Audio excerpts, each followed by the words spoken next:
안녕하세요. 기능의학 의사 김원장입니다. 자, 오늘은 그 약을 먹어도 복용해도 고지혈증이 치료되지 않는 이유에 대해서 한번 이야기해 보도록 하겠습니다. 고지혈증이 치료되지 않는 이유는 고지혈증 약을 먹어도 일시적으로 그 고지혈증 수치가 약을 먹는 동안에만 내려가는 것 뿐이지 약을 끊는 경우에는 그 원인을 해결해 주지 않으면은 원래대로 되돌아가기 때문입니다. 그러면 그 근본적인 원인은 어떤 것들이 있고 기능의학적으로 어떻게 확인을 하는지 한번 이야기해 보도록 하겠습니다. 우리가 이제 콜레스테롤 수치가 높아서 뭐 토탈 콜레스테롤이나 주로 이제 HDL이 높거나 중성지방, TG가 높은 경우에 이제 고지혈증 약을 처방을 받습니다. 그래서 고지혈증 그 LDL 기준으로 먼저 말씀을 드리면 LDL이 높게 되면은 이제 약을 먹잖아요. 그거는 어떻게 나타난 현상이고 결과물이거든요. 그래서 고지혈증 약을 먹으면 이게 치료가 되는 게 아니죠. 일시적으로 수치만 떨어지는 거죠. 그래서 만약에 그런 약이 개발이 된다면은 뭐 고지혈증 LDL이 높아가지고 콜레스테롤 약을 먹었는데 한 일주일만 먹어서 더 이상 콜레스테롤이 올라가지 않고 치료가 된다면은 그러면은 그 약은 치료제의 의미가 있을 것입니다. 하지만 평생 죽을 때까지 계속 먹어야 되죠. 예, 그래서 수치는 떨어지지만 약을 먹지 않으면 다시 콜레스테롤은 상승하게 되고요. 그래서 약을 평생 먹게 되고, 그러면 약을 먹는 것이 이 고지혈증 약을 치료하는 것인지 아니면 일시적으로 증상만 그 대증적인 치료인 건지 고민을 해봐야 되는데 당연히 일시적인 어, 증상만 조절하는 일시적인 수치만 떨어뜨리는 그런 약일 가능성이 큽니다.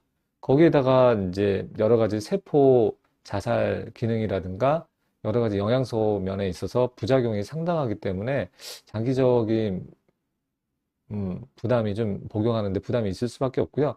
이런 부작용이 있더라도 한 일주일만 먹고 뭐 2주만 먹고 딱 끝나는 약이라면은 일시적인 부작용이라고 생각을 해서 약을 적극적으로 먹는 것을 검토해 볼 수 있는데 부작용은 장기적으로 먹었을 때 좋지 않은데 어, 그 수치만 일시적으로 떨어뜨려서 약을 복용하기에는 좀 큰 부담이 따르는 것입니다. 그래서 이제 기능의학에서는 여러 가지 질환을 치료할 때 현대의학하고 다르게 이 근본적인 원인을 자꾸 생각을 하고 그 원인들을 검토해서 해결하려고 하거든요. 그래서 그 근본적인 원인은 사람마다 조금 다를 수 있습니다. 그래서 이렇게 이 그림처럼 세면대에서 물이 넘치는 상황이 되면은 어떻게 해야 되나요? 열심히 뭐 걸레로 물을 닦아내고 청소를 하고 깨끗하게 하는 것도 중요한 것입니다. 하지만 이 수도꼭지가 이게 틀어져 있어가지고 세면대에서 물이 넘치면은 이 수도꼭지를 잠가야겠죠. 이제 이 수도꼭지를 잠그는 것이 근본적인 그런 근본적인 원인을 찾아가지고 해결하는 방법인 것이고요. 이렇게 이제 바닥에 더러워져 있는 물을 제거하는 것이 바로 콜레스테롤 약을 먹는 것입니다. 그래서 약을 아무리 먹어서 콜레스테롤을 떨어뜨리더라도 우리 몸에서 어떤 염증 반응이 생겨서 세면대에서 물이 계속 넘친다면은 의미가 없죠. 예, 일시적으로 잠깐 바닥이 깨끗해질 수 있지만 시간이 지나면은 음, 다시 지저분해지겠죠. 그래서 이 청소를 죽을 때까지 평생 하는 거랑 콜레스테롤 약을 평생 먹는 거랑 크게 다르지 않다고 생각을 합니다. 그래서 세면대를 넘치게 하는 수도꼭지, 이 근본 원인을 찾아서 해결을 해줘야 됩니다. 근데 이 근본 원인을 찾는 게 생각보다 쉽지는 않습니다. 그래서 콜레스테롤이 올라가는 이제 원인으로는 기능의학적인 접근으로는 크게 6가지를 들 수 있습니다. 그래서 어떤 대사 장애가 있다든가 그리고 헬리코박터나 뭐 잠복 바이러스 감염이 몸속에 있다든가 장내 세균 불균형, 뭐 유해균이 증가하거나 세균 다양성이 감소하고 유익균이 감소하는 경우에 그리고 장 누수, 그래서 장 정막 투과성이 증가하는 경우 그리고 갑상선 기능 저하증 또는 이제 갑상선 기능 저하증에서 이제 무증상 갑상선 기능 저하증 우리가 무시하기 쉬운데요. 이런 게 있을 때도 그럴 수 있고요. T4는 갑상선 호르몬 중에 이제 T3랑 T4가 있는데 이 T4는 정상인데 T3가 감소되어 있는 그런 갑상선 저하증이 있을 수 있고요. 그리고 이제 중금속과 환경 독소가 체내에 축적돼 있어서 산화 스트레스 반응이 생기면서 콜레스테롤이 올라갈 수도 있고요.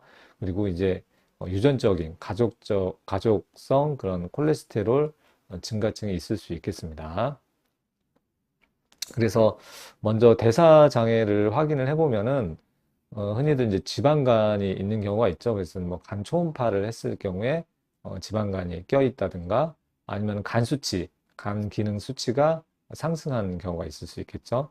그리고 통풍이 있는 경우 이제 요산 수치가 증가할 수 있는데 이런 경우에도 대사에 문제가 있다고 볼 수 있겠고요. 그리고 이상 지질 혈증, 그래서 LDL 콜레스테롤이 올라가거나 아니면은 HDL 콜레스테롤이 떨어지거나 그런 경우가 있고 혈당 관련해서는 이제 공복 혈당 장애, 그래서 혈당이 100에서 125 사이 정도 나오게 되면은 공복 혈당 장애로 진단을 할 수가 있고요. 내당능 장애라고 해서 이제 식후에 140에서 200 사이 정도가 되면은 내당능 장애라고 하고요. 당뇨 같은 경우에는 이제 공복 혈당이 125를 넘어가는 순간, 그리고 식후 혈당이 200을 넘어가는 순간 당뇨로 진단을 할 수 있습니다. 그리고 이제 인슐린 저항성이 있는지 호마 IR을 체크해서 인슐린 저항성이 있는 경우에도 대사 장애가 있는 것을 확인할 수가 있겠고요. 그리고 인슐린이 과도하게 분비하는 경우에도 대사 장애가 있다고 할 수 있겠고 호모시스테인이 올라가 있는 경우 제2의 콜레스테롤이라고 하고 혈관 독소라고 하죠.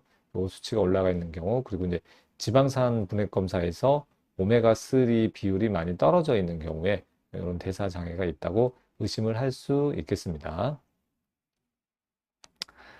그리고 이제 체성분 검사를 하게 되면은 이게 체지방량이 올라가 있고, 체지방 비율이 올라가 있고, 그리고 내장 지방이 많은 경우에 지방간이 있을 확률도 높고, 이런 복부 내장 지방에 의해서도 염증 반응이 계속 생겨서 콜레스테롤이 올라갈 수 있는 원인이 될 수 있습니다. 그래서 체성분 검사도 한번 잘 체크해 보시고, 본인의 그 복부 지방이 많으면은 그 수치를 낮춰줘야지 콜레스테롤이 떨어질 수 있습니다. 그리고 그 지방산 분해 검사라고 해서 오메가3가 얼마나 포함이 되어 있는지 이렇게 여러 가지 항목이 포함이 되어 있는데요. 오메가3, 오메가6, 그리고 오메가6와 오메가3의 비율, 그리고 아라키도닉 액시드와 EPA의 비율, 이거 이제 염증을 나타내는 것이고요. 그 다음에 단일 불포화 지방산, 포화 지방산, 트랜스 지방산, 이렇게 다양한 지방산의 비율을 확인해 볼 수도 있겠습니다. 그 중에서 이제 염증을 나타내는 거는 아라키도닉 액시드랑 그다음에 EPA의 그 비율이 이렇게 문제가 있는 경우에 지방산 불균형이 있다고 할 수 있겠습니다. 그리고 이제 잠복 감염 요게 조금 어려운 부분이 있습니다. 그래서 저 같은 경우도 환자가 이제 어떤 만성 질환이 있을 경우에 헬리코박터 파일로리가 숨어 있는지 체크를 하기도 하고요. 그리고 이제 마이코플라즈마가 있는지도 체크하는 경우도 있습니다. 그 외에 이제 바이러스 감염은 찾기가 참 어려운데요. 거대세포 바이러스, 그리고 헤르페스 바이러스, 대상포진 바이러스 해가지고 이런 우리가 잘 체크하기 어려운 바이러스 감염이 있는 경우에도 콜레스테롤이 올라가는 원인이 될 수 있습니다. 그래서 이게 숨어 있는 바이러스를 찾아내서 제거를 해주는 게 중요한데 이게 현실적으로는 쉽지 않습니다. 그리고 칸디다와 같은 그런 곰팡이 감염이 있는 경우에 장이라든가 어떤 피부 부위에 있을 수도 있겠습니다. 그 마이코플라즈마 같은 경우에는 만성 기관지염이나 폐염이 되는 그런 세균의 항목 중에 하나입니다. 마이코플라즈마 뉴모니아라고 있습니다. 그리고 이제 장내 세균 불균형이 있는지도 확인을 해봐야지 되고요. 그래서 암모니아, 비유엔, 요소 질소 수치가 15 이상으로 올라가 있는지 확인해 보시고요. 그다음에 소변 유기산에서도 세균 불균형을 확인할 수 있고 요즘에는 이제 대변으로 직접 하는 장내 세균 불균형 분석 검사를 통해서 장내 세균은 그 소장이나 대장에 안 좋은 세균이 구체적으로 어떤 세균이 있는지 확인을 할 수도 있겠습니다. 이것은 소변 유기산 검사인데 이렇게 해독에 문제가 있는지 일반 세균이 과증식되어 있는지 곰팡이가 있는지 클로스트리디움 같은 그런 유해균이 있는지 확인할 수가 있고요. 유산균이 충분히 몸속에 있는지도 확인할 수 있습니다. 그리고 이거는 장 세균 분석 검사인데요. 유해균이 얼마나 구체적으로 어떤 유해균이 들어있는지 대표적으로 이제 클로스트리디움 디피실이라고 하는 그런 세균을 확인할 수가 있겠고요. 이 세균 분포를 전체적으로 확인을 하면은 이런 대사 질환이 생길 확률이 높은지 그리고 심혈관 질환의 확률이 높은지 그리고 이제 뇌 질환의 그 발병 가능성이 높은지 그런 장의 세균 상태인지 확인할 수 있겠습니다. 그래서 이런 세균들도 변경을 해주는 것이 콜레스테롤 수치에 관리하는데 중요한 요소가 될 수 있겠습니다. 그리고 이제 장누수, 그 장에 그 투과성이 증가해 있다고 이렇게 보통 표현을 하기도 하는데요. 장이 새는 거죠. 그래서 특정 음식에 알러지 반응, 염증 반응이 있는지 확인할 수가 있겠습니다. 글루텐, 밀가루, 그리고 이제 계란이랑 육류, 그리고 유제품, 견과류 등 채소류, 과일류, 다양한 기호식품 등 해서 한 90종을 확인할 수가 있겠고요. 여기에 이제 알러지 수치가 높은 경우에는 해당 음식을 끊고 장의 염증을 해결해 줘야겠습니다.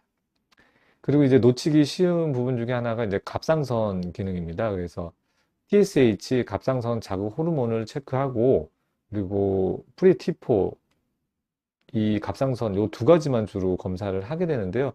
그러면은 이제 정상인 경우가 많이 있거든요. 근데 T3가 떨어져 있거나 리버스 T3가 올라가 있어서 갑상선 기능이 떨어져 있을 수 있습니다. 이런 경우에도 콜레스테롤이 올라갈 수 있겠습니다.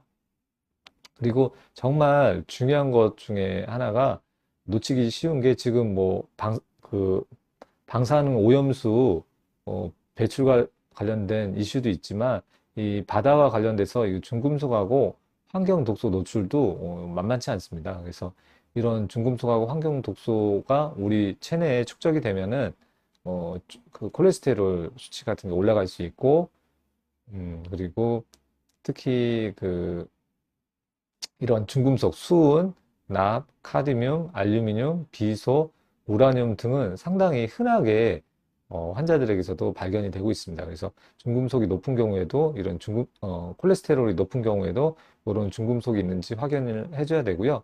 그리고 불소 화합물이나 벤젠, 솔벤트, 잔류성 유기 오염 물질 이런 것들도 몸에 축적되어 있는 경우에도 콜레스테롤이 올라갈 수 있습니다. 그리고 환경 호르몬으로는 프탈레이트, 파라벤, 비스페놀 이런 것들이 포함이 되어 있는 경우에도 중금속 콜레스테롤이 올라갈 수 있기 때문에 꼭 요 수치도 한번 확인을 해주는 것이 좋겠습니다. 그래서 이제 그런 환자들 검사를 해보면은 콜레스테롤에 문제 있는 환자들 중에서도 이런 실제 검사를 해보면 수은, 납, 알루미늄, 비소 이렇게 수치가 올라가 있는 것을 확인할 수 있겠고요. 머리카락 중금속 검사를 해도 이게 수은이랑 카드뮴이 아주 높은 것을 확인하는 케이스들이 있습니다. 그리고 이건 환경 호르몬인데 프탈레이트가 이렇게 올라가 있고요. 그리고 파라벤, 비스페놀 이런 것들이 올라가 있는 경우에도 콜레스테롤이 올라갈 수 있겠습니다.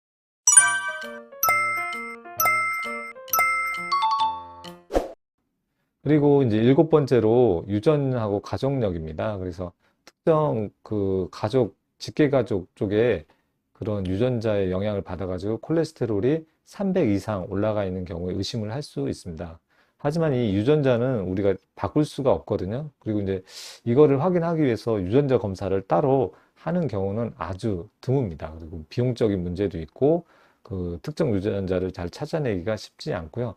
대학병원에서는 특별한 경우에 시행을 하는 것 같습니다. 그래서 이 유전자 문제라고 이렇게 생각하고 우리 집안은 고지혈증 유전자가 있어서 내가 고지혈증 수치가 높구나, 콜레스테롤 수치가 높구나 이렇게 생각하시면 안 되고요.